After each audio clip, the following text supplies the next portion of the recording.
जय जय श्री राम।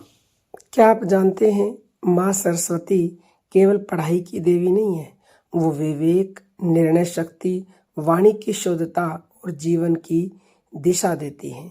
शास्त्र कहते हैं माँ सरस्वती हर मनुष्य के भीतर बुद्धि बनकर पहले से ही मौजूद है।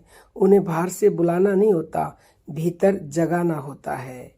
बसंत पंचमी को सृष्टि में चेतना जगाने का दिन कहा गया है।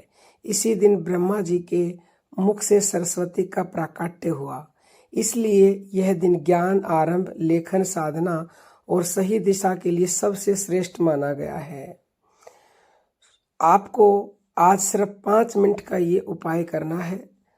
सुबह स्नान के बाद जमीन पर या आसन पर सीधे बैठ जाएं, आंखें बंद करें और सिर्फ सांसों को देखें।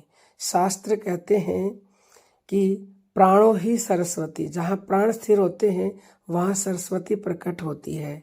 अब मन ही मन सांस के साथ यह भाव रखें, सांस अंदर जाए सर, सांस बाहर जाए सवती, यानी कि सरस्वती बन गया। ये कोई जोर नहीं, कोई जप नहीं, बस भाव और श्वास का मेल, यही अजपा जप है जिसे उपनिषदों में गुप्त सरस्वती साधना कहा गया है। बसंत पंचमी के दिन कोरे कागज पर यह एक पंक्ति लिखे, माँ सरस्वती मुझे सही सोच, सही शब्द और सही निर्णय दे।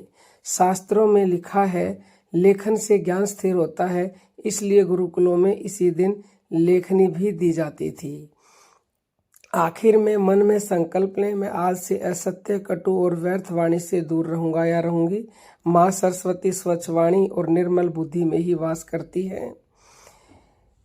इस उपाय का रियल असर ये होगा कि आपकी सोच जो है वो स्पष्ट होगी, निर्णय सही होने लगेंगे, बोलने का प्रभाव बढ़ेगा, पढ़ाई, करियर और जीवन में सही दिशा मिलेगी, भीतर से शांति आने लगेगी। शास्त्र कहते हैं जहाँ विवेक है वहीं लक्ष्मी स्वयं आती है।